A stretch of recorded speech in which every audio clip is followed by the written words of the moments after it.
IMF की तमाम शराइत तस्लीम कर ली। इसी माह IMF मुआहदे की उम्मीद है। वज़ीर-ए-आज़म शहबाज शरीफ की काबीना इजलास में गुफ्तगू। कहा मईशत सियासी इस्तेहकाम से मुंसलिक है। जत्थेबंदी से सियासी तूफान आया, सियासी इस्तेहकाम से मामला आगे चलेगा। पनामा पेपर्स में एक ही खानदान पर केस चलाया गया। एक फर्द की नाअहली की इस्तदा हुई। ये कुछ और ही मामला है। 24 समातों के बाद एक खानदान के सिवा तमाम केस अलग कर दिए गए।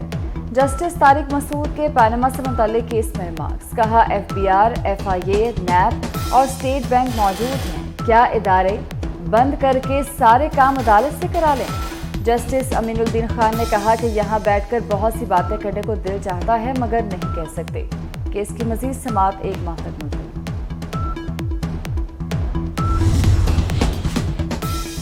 जहांगीर तरीन इस्तेहकाम पाकिस्तान पार्टी को मजबूत बनाने के लिए मुतहर्रिक। जहांगीर तरीन और परवेज खटक के दरमियान मामला तय पा गए। परवेज खटक साथियों समेत जहांगीर तरीन की पार्टी में शमूलियत इख्तियार करेंगे। परवेज खटक को इस्तेहकाम पाकिस्तान पार्टी का जनरल सेक्रेटरी बनाए जाने का इम्कान।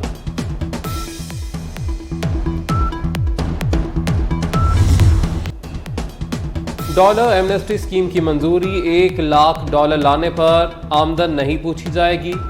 समंदर पार पाकिस्तानियों के लिए भी अच्छी खबर।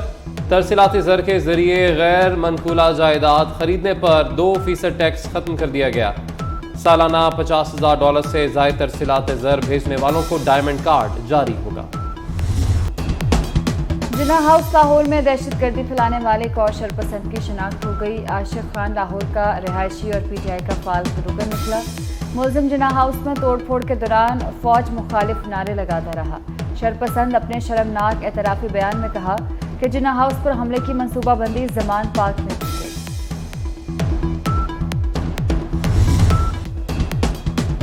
वज़ीर ख़ज़ाना इसहाक़ डार ने 14,460 अरब रुपए का बजट पेश कर दिया। तनख्वाहें 35% तक बढ़ा दी गईं।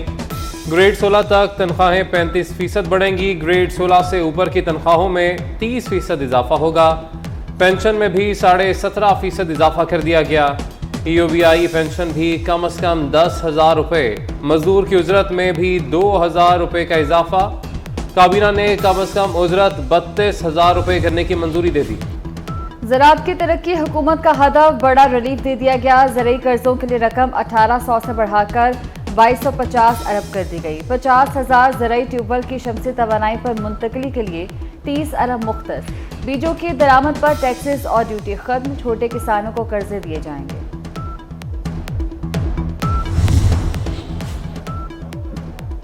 हुकूमत इंडस्ट्री फ्रेंडली बजट ले आई। सनतों पर कोई टैक्स नहीं लगाया गया। टेक्सटाइल, रंग और दीगर खाम माल पर कस्टम ड्यूटी खत्म। हैवी कमर्शियल व्हीकल्स की non localized product custom duty में 5% कमी की तजवीज़। सोलर पैनल के खाम माल और मशीनरी पर ड्यूटी खत्म। डायपर्स, सैनिटरी नैपकिन्स और चिपकने वाली टेप के खाम माल पर कस्टम ड्यूटी में इस्तिस्ना। सहाफ़ियों और फनकारों के लिए हेल्थ इंश्योरेंस कार्ड। पहले मरतबा वर्किंग सहाफ़ियों को मुफ्त मेडिकल सहूलत मिलेगी। बजट में आला तालीम और लैपटॉप स्कीम के लिए खती रकम मुख्तस। हुकूमत का नए स्टार्टअप्स के लिए नौजवानों को कर्ज देने का फैसला। सॉफ्टवेयर और हार्डवेयर की दरामद पर टैक्स खत्म। $24,000 तक सालाना एक्सपोर्ट पर फ्री लांसेस को गोशवारों और टैक्स से मुस्तस्ना। नॉन फाइलर्स पर बैंक से रकम निकलवाने पर 0.6% टैक्स आए।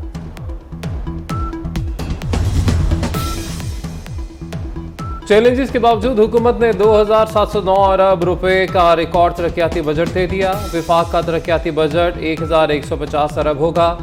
PSDP पर 950 अरब खर्च होंगे। सूबों के तरक्याती बजट के लिए 1,559 अरब मुख्तस। बेनज़ीर इनकम सपोर्ट प्रोग्राम का बजट भी 360 अरब से बढ़ाकर 400 अरब कर दिया गया।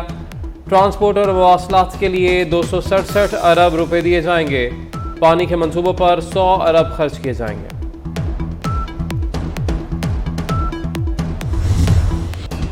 वज़ीर ख़ज़ाना ने 7,573 अरब रुपए खसारे का बजट पेश किया। बजट का मजमूई हजम 14,460 अरब रुपए। टैक्सों का हदफ 9,200 अरब रुपए मुकर्रर।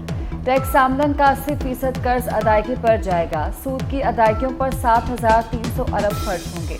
दिफा के लिए 18,004 अरब रखने की तजवीज़। तरक्की का हदफ 3.5% रखा गया है। कर्जों पर सूद मुल्क की सारी आमदन खा जाएगा। सूद की रकम हुकूमत की आमदन से 416 अरब रुपए ज्यादा। विफाकी हुकूमत की मजमूई आमदन 6,887 अरब रुपए होगी। सूद की मद में हुकूमत को 7,303 अरब रुपए अदा करना होंगे। दिफाई बजट सरकारी मुलाजमीन की तनख्वाहों के अखराजात कर से पूरे होंगे। वफाकी बजट में कराची वालों की सुनी गई K4 मंसूबे के लिए 17 अरब रुपए मुख्तस। ग्रीन लाइन बस मंसूबे के लिए 1 अरब 12 करोड़। कराची में IT पार्क के क़याम के लिए 16 करोड़ रुपए मुख्तस। AEMC कराची अपग्रेडेशन मंसूबे के लिए 1 अरब 33 करोड़ रुपए रखे गए। नए टैक्स गुजार और टैक्स नेट में कोई नया इजाफा दिखाई नहीं देता। इसका मतलब है कि मौजूदा टैक्स नेट में पहले से भी शामिल जो है उसमें उन्हीं के ऊपर बोझ डाला जाएगा और जो हमारे जो एसेसीज हैं उन्हीं एसेसीज के ऊपर पूरा फोकस किया जाएगा। नॉन फाइलर पर टैक्स में इजाफा इनको फाइलर बनने के लिए तरगीब देगा। ये अच्छा उन्होंने किया है कि फाइलर नॉन फाइलर्स के ऊपर टैक्स बढ़ा दिया है। FPCCI ने वफाकी बजट को खुश आइंद करार दिया। सदर FPCCI इरफान इकबाल शेख कहते हैं ज़राई, सनती और IT शोबों में मराद से कारोबार बढ़ेगा। टैक्स नेट न बढ़ाने से टैक्स गुजारों पर बोझ बढ़ेगा। कोशिश करके नॉन फाइलर्स को टैक्स नेट में शामिल किया जाए।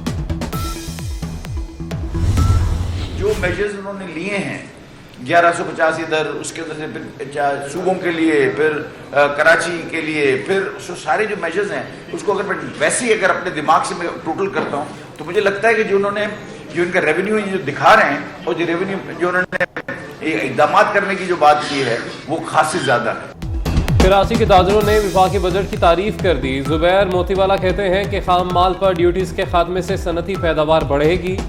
हुकूमत के अच्छे इक़दाम की तारीफ करनी चाहिए। लाहौर चैम्बर ने विफाकी बजट को मुतवाज़न करार दे दिया।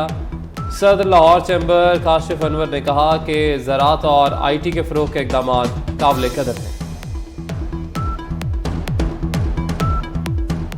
इसमें कोई दो राय नहीं है कि पाकिस्तान इस वक्त बहुत मुश्किल हालात से गुजर रहा है और हमारा इन्फ्लेशन बहुत ज़्यादा है, हमारी करेंसी डिवेल्यू बहुत ज़्यादा हो गई है, हमारा इंटरेस्ट रेट बहुत ज़्यादा है।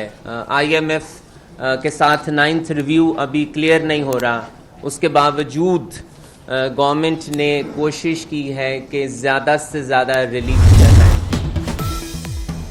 आइंदा माली साल के लिए सिंध का 22 खरब से ज़ायद का बजट आज पेश किया जाएगा। वज़ीर आला सिंध सैयद मुराद अली शाह सूबे का बजट ऐवान में पेश करेंगे। मजमूई बजट तखमीना तकरीबन 2000 अरब रुपए रखने की तजवीज़ है। सूबाई तरक्याती बजट 410 अरब रुपए रखे जाने की तजवीज़ है।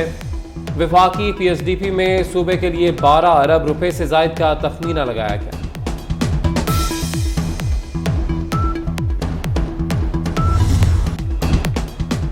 पंजाब यूनिवर्सिटी के तलबा तालिबात का जिना हाउस लाहौर का दौरा। सानहा 9 मई के पुरतशद्दुद वाक़यात की शदीद मज़म्मत। तलबा ने 9 मई को तारीख का स्याह तरीन दिन करार दे दिया। कहा घिनौनी हरकत की मिसाल दुनिया में नहीं मिलती। सिख बिरादरी के वफ्द का भी जिना हाउस का दौरा। सरकारी अमलाक और फौजी तनसीबात पर धावा बोलने वालों को करार वाकई सजा देने का मुतालबा। ताजर बिरादरी की शरपसंदी के वाक़यात की मज़म्मत।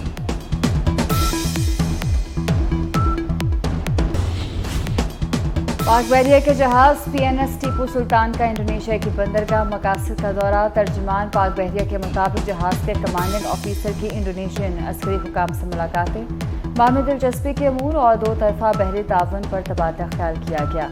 PNS टीपू सुल्तान ने बहरी मश्क कोमोडोर 23 में शिरकत की और दीगर ममालिक के हमरा बैनुल अक़वामी फ्लीट रिव्यू में हिस्सा लिया। समुद्री तूफान बाइफरजॉय पाकिस्तान के शिमाल मशरक़ की तरफ बढ़ने लगा। तूफान के साहिली इलाकों से टकराने का खदशा बढ़ गया। डिप्टी कमिश्नर हब ने माहीगीरों के लिए एडवाइजरी जारी कर दी। माहीगीरों को गहरे पानी में शिकार के लिए ना जाने की हिदायत। साहिली इलाकों में 13 से 14 जून तक गरज चमक के साथ बारिश का इम्कान।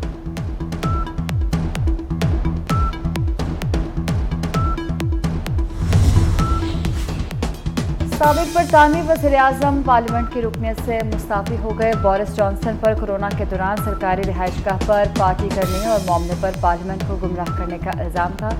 तहकीकाती कमेटी ने साबिक बरतानवी वज़ीर-ए-आज़म पर 10 रोज़ से ज़ायद ऐवान में दाखिले की पाबंदी की सिफारिश की थी। बोरिस जॉनसन ने जज्बाती होकर इस्तीफ़ा दे दिया।